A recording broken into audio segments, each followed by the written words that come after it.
door wanaagsan dadkana dhageysanaya oo dhammaantiinba ku soo dhawaada qodobada wararka raadiyaha kulmiye maantana waxaa ugu waaweyn aaminaad darrada ka dhaxaysa madaxtooyada Soomaaliya iyo madaxweynayaasha maamul goboleedyada oo sababtay in ciidamadii Haramcad laga soo saaro Dhuusamareeb hogaamiyaashana ay la tagaan ciidamo qabsan kara aag dagaal warbixinayaan amuurtaasi idinka hayna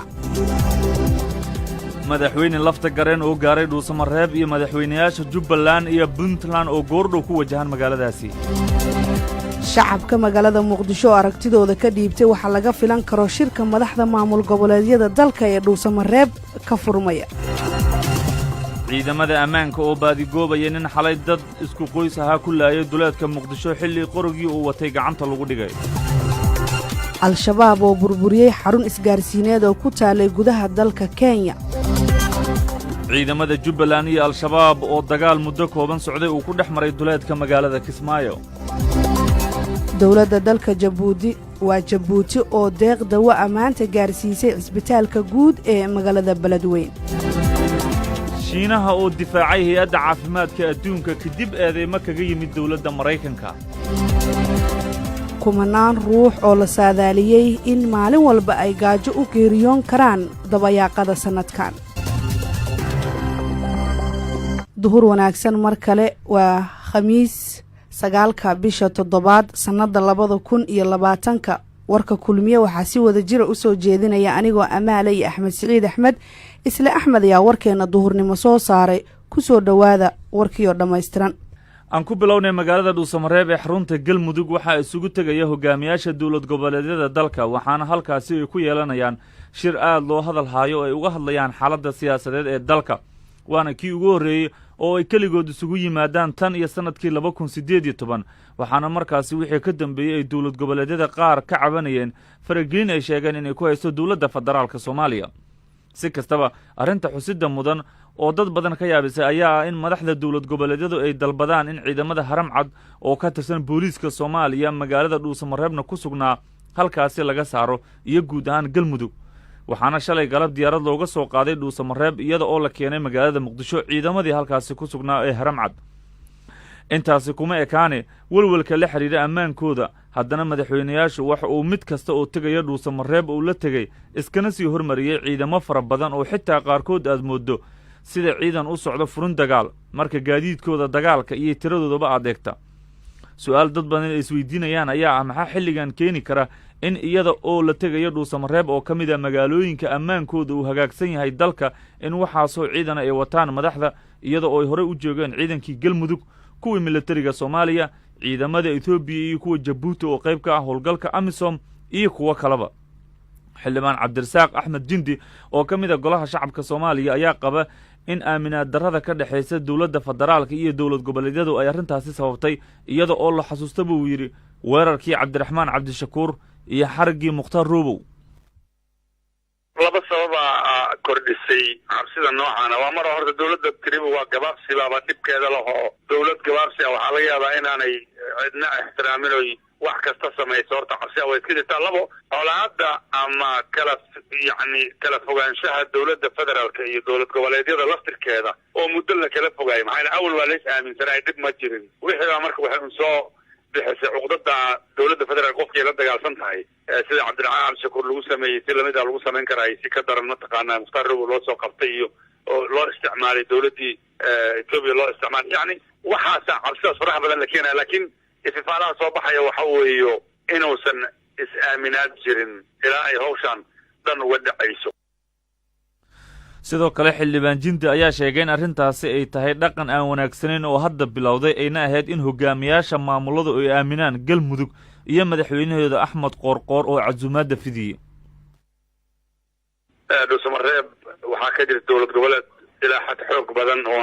khilaaf iyo waxba dhexdeeda ka jirin oo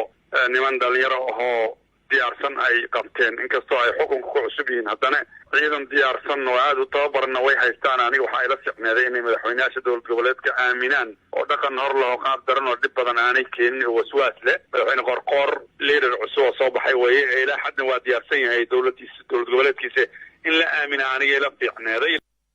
muddooyinkii u dambeeyey waxaa jira in xitaa siyaasiyiinta mucaaradka ee ku sugan muqdisho ay kordhiyeen ilaaladooda iyadoo ay xusid mudan tahay in siyaasiga cabdiraxmaan cabdishakuur warsame oo ka hadlayay munaasabadii 1 luulyo uu ku baaqay in laga warqabo suurtagalna ay tahay in mar kale la weeraro madaxweynayaashii hore ee Soomaaliya Sheekh Shariif iyo Xasan Sheekh Maxamuud ayaa iyagu laftirkooda ka mid ah siyaasiyiinta kordhiyay ilaaladooda waxaana magaalada Muqdisho marka ay marayaan iyo goobaha ay ku sugan yihiin bal lagu arkayaa ciidamo fara badan oo sugaya ammaankooda mahadsanid Axmed madaxweynaha maamulka koonfur galbeed Cabdicasiis Lafta Gareen ayaa gaaray goordhoweyd magaalada Dhuusamareeb iyadoo madaxweynayaasha Jubbaland iyo Puntland la filayo goordhow inay soo gaaraan magaaladaasi haddaba wariyaha KNN halkaas uga soo warrama Cabdiweli Tooxow ayaan arrimahaas wax ka weydiin magaalada Dhuusamareeb waxaa imika yimid madaxweynaha koonfur galbeed Soomaaliya Cabdicasiis Lafta Gareen waxaana garoonka diyaaradaha magaalada Dhuusamareeb ku soo dhaweeyay madaxweynaha Galmudug Axmed Cabdi Kaariyo Qoorqoor iyo sidoo kale wasiiro ka tirsan Galmudug xildhibaano iyo wafuud kale oo markaa iyadu ka kala socday maamul goboleedyada xildhibaano aqalka hoose iyo sidoo kale senataro ka tirsan baarlamaanka Soomaaliya waxyaabaha halkan uu yimid Cabdicasiis Lafta Gareen ayaa waxay tahay sidii uga qayb qaadan lahaa shirka ka furmaya Dhuusamareeb maanta waxaana soo dhaweyn heer sare lagu sameeyay garoonka diyaaradaha magaalada Dhuusamareeb waxaa imika la soo gudbiyay xarunta madaxtooyada waxaana hadda socda wada hadallo ama kulan gaar ah madaxweynaha Lafta Gareen iyo sidoo kale madaxweynaha Galmudug Axmed Cabdi Kaariyo Qoorqoor waxyaabaha ugu badan ee laga hadli doono ayaa waxa ay tahay sidii kulanka ama shirka halkan ka furmaya isla markaasna dhici doona iyo ka qaybgeli doonaan madaxweynayaasha maamul goboleedyada waxyaabo badan lagu lafaguro isla markaasna hal meel ay wada jeestaan madaxweynayaasha maamul goboleedyada waxaa saacadaha fooday lagu soo hayay ee lagu soo aadan la filayaa in madaxweynayaasha Puntland iyo sidoo kale Jubbaland in ay soo gaaraan magaalada Dhuusamareeb oo diyaar garowga ugu dambeeyay ayaa ka soconaya Dhuusamareeb oo waxaa goordhow la filayaa in madaxweynaha ugu horeeya iminka lagu soo wajahan in soo dhaweyntiisa loo dureero oo dadku ay aadaan madaxweynaha Galmudug Axmed Cabdi Kaariyo Qoorqoorna uu isagu markaasi garoonka tago si madaxweynahaas u soo horeeya imaan doona halkaas ugu soo dhaweeyo waa sidee marka jawiga guud ee Dhuusamareeb maanta magaaladu jawigeedu waa degan yahay dad badan oo aan awal joogi jirin baa yimid meel walbana ciidan ayaa xiray dad walbana waa go-an tahay amniga magaaladana waxaa sugaya ciidamada federaalka iyo sidoo kale kuwa Galmudug iyo weliba kuwa Amisom gaar ahaan ciidamada Djibouti jawiga magaaladuna waa degan yahay hadalaynta ugu ballaaran waxay tahay shirka ka soconaya Dhuusamareeb ama ka furmi doona heeraha isla markaana u dhaxayn doona madaxda maamul goboleedyada iminka iyagu qaarkood ku sugan yihiin magaalada Dhuusamareeb wariyaha idaacadda kulmiye ee magaalada Dhuusamareeb Maxamed Cabdiweli Tooxow ayuu kaasi ahaa dhageystayaal wixii warar ee ku soo kordha tigitaanka madaxweynayaasha Jubbaland iyo Puntland ee Dhuusamareeb iyo shirkaasi haddii uu furmo wararkeena iyo barnaamijyadeena soo socda ayaad ku maqli doontaan ciidamada ammaanka ayaa baadigoobaya nin xalay dad isku qoys ahaa ku dilay duleedka Muqdisho xilli qoriga uu watayna gacanta lagu dhigay Farxaan Maxamed Xuseen ayaa faahfaahinaya warka ciidamada ammaanka deegaanka Garas Baali ayaa gacanta ku soo dhigay qorigii uu watay nin xalay dad shacab ah ku xasuuqay deegaankaasi ciidamada oo baaritaan dheeraad ah sameeyay ayaa waxa u suurto gashay inay gacanta ku soo dhigaan qorigii uu watay ninka dadka shacabka ku dilay deegaankaasi gudoomiye ku-xigeenka arrimaha bulshada deegaanka Garas Baali Muxudiin Axmed Yuusuf oo la hadlay raadiyo kulmiye ayaa wax uu ka warbixiyay sida ay gacanta ugu soo dhigeen ciidamada ammaanka qorigii uu watay ninka dadka shacabka ku xasuuqay deegaanka isagoona sheegay in ciidamada ammaanka ay baadi goobayaan ninkaasi dambiilaha ah ciidamadu waa ku joogaan si wanaagsan qorigiina waa la qabtay haddana waxaa maaragtay dadkii dhintay oo looga taasiyey oo dhibaato gaartay dhammaan heer gobol ilaa heer degmo marka arrintaasi saasay u dhacday maaragtay waxayna ahayd arrin shil ah oo maaragtay laga naxo markii horeeto waxay ahayd dhacdadaani shil maaragtay qof dilay oo kale ahayd wax ka horreeyana ma lahayn oo dil ku reeyay qodobkaas ka horreeyay ayada ninkii wax dilay baaritaankiisa lagu raad joogo oo aan la ogeyn meel uu ka yimid iyo nooc uu yahay ayaa waxa dhacday isla familki qofka laga dilay in dad badan looga laayo isla meeshii looga laayo markaas la ogaaday marka hore shakiga ahayd markaas la xaqiiqsaday in ma garanaysaa uu yahay isku hal qof oo hal ujeedo leh oo dadkaas familka laynaya markaas la ogaaday markii hore qofku wax dilay lama ogeyn nooc uu ahaa lama ogeyn nooc waxa qofku wax dilay marka daba si sax loo ogaad waxay ku suurta gashay qof kamid ah shacabka Garas Valley ayaa waa nin alaabadiisa jawaan si warbaahinta booliisku nagu siiyay markuu dhiibtay nin kolley ay yaqaaneen malaha daris dadka asoo daris waxa si leeyahay darisaan uu qabtay kadib markuu alaabtii arkayna wuxuu ku dhaxartay qori taas uu soo ay booliisku oo yiri war aanan maaragtay taas arka imaada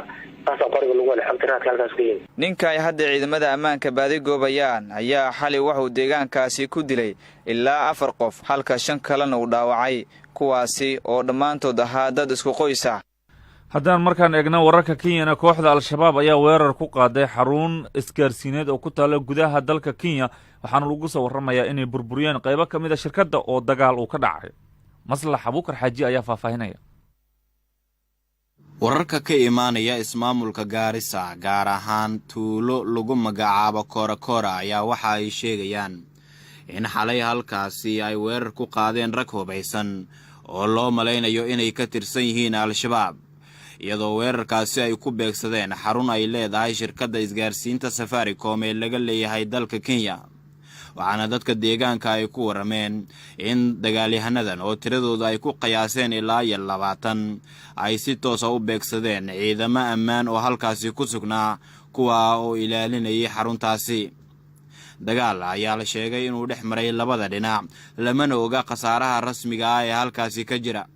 laakiin booliiska dalka Kenya toddobaadkii ugu dambeeyay waxa ay hadal hayeen in al-shabaab ay weeraro ka fulin karaan xarumo muhiim ah sida daraadeedna ay si laba jibaari doonaan dadaaladooda ku saabsan sugidda amniga guud ahaanba gobolka waqooyi bari Kenya. dagaalyahanada al-shabaab waxay horay u xoojiyeen weerarada ka dhanka ah xarumaha isgaarsiinta ee shirkadda Safaricom iyaga oo burburiyay xarumo dhowr ah oo hanti badan ay taalay. hase ahaatee ismaamulka Gaarisa mas'uuliyiintiisa ugu sareysa kamaysan hadlin dhacdadan iyo sida ay u dhacday. dadka deegaanka ayaa waxa ay muujinayaan walaac aad u xoogan oo dhinaca ammaanka ah iyadoona warbaahinta gudaha dalka Kenya qaarkood ay tabinayaan in iminka xaaladdu ay degan tahay ciidamada booliiska goobta ku suganna ay bilaabeen in ay sameeyaan baaritaano ku saabsan ragga weerarka soo qaaday iyo halka ay ka soo galeen deegaanka. inkastoo al-shabaab aysan si rasmi ah u sheegan weerarkan haddana dhowr jeer oo hore tuuladan deegaana ka agdhow weerar ka dhacay waxaa horay u sheegtay al-shabaab oo sheegay inay ka go'an tahay in ciidamada Kenya ay ku beegsadaan gudaha dalka Kenya iyagoo ku eedeeyay Kenya inay ku soo xadgudubtay ciidda Soomaaliya maadaama ciidankeeda ay qayb ka yihiin howlgalka midowga Afrika ee AMISOM. ciidamada Jubbaland iyo al-shabaab ayaa dagaal muddo kooban socday uu ku dhex maray duleedka magaalada Kismaayo. Cabdimajiid Cabaas aadan wariyaha KNN Kismaayo uga soo warama ayaa warkan soo diray. wararka naga soo gaaraya deegaanka Baarsanguuni ee gobolka Jubbada Hoose ayaa waxa ay sheegayaan in ciidamo ka tirsan kuwa dawlad goboleedka Jubbaland ay saaka u ruqansadeen deegaanada kale ah Koban iyo waliba Araare oo dhinaca waqooyi magaalada Kismaayo ka xiga waxaana markaa halka ciidamadu ay ka wadaan howlgallo ammaanka guud lagu xaqiijinayo. ciidamada ayaa waxa ay halkaasi kula kulmeen dagaalamayaal ka tirsan kooxda al-shabaab waxaana halkaasi ka dhacay dagaal muddo kooban socday ilaa iyo haatan ma jirto wax faahfaahin oo ka soo baxay saraakiisha ciidamada dawlad goboleedka Jubbaland ee ku aadan dagaalkaasi saaka ciidamada ku dhaxmaray deegaanada Koban iyo Araare oo dhinaca waqooyi magaalada Kismaayo kaga beegan. ilo lagu kalsoon yahay oo ku sugan deegaanada uu dagaalka ka dhacay ayaa waxa ay xaqiijiyeen in dagaalka uu saacado kooban uu ka socday inta u dhaxaysa Koban iyo Araare oo laga soo sheegayo khasaaro labada dhinac iyo waliba dadka deegaanka ee halkaasi ka agdhawaa. mana jirto cid ka hadashay dagaalkan oo ku aadan khasaaraha rasmiga ah ee ka dhashay labada dhinac. hayeeshee warar madax bannaan oo ay helayso idaacadda kulmiya ayaa waxa ay xaqiijinayaan in dagaalkan uu sababay khasaaro markaa soo gaaray dad shacab ah oo ka agdhawaa deegaanada uu dagaalka ka dhacay. saraakiil ka tirsan ciidamada dawlad goboleedka Jubbaland ee ku sugan furimaha dagaalka ayaa waxa ay noo xaqiijiyeen in ay dhinaca dagaalamayaasha al-shabaab dagaalkaasi khasaaro ay ku gaarsiiyeen walow aysan jirin ilaa iyo haatan wax war ah oo ka soo baxay dagaalamayaasha al-shabaab ee ku aadan dagaalka ka dhacay deegaanada koban iyo araare. ciidamada dowlad goboleedka jubbaland ayaa inta badan waxa ay weeraro ku qaadaan xarumaha ay kooxda al-shabaab kaga sugan yihiin gobolka jubbada hoose iyadoona ilaa iyo haatan aysan jirin deegaano si rasmi ah ay ciidamada ula wareegeen.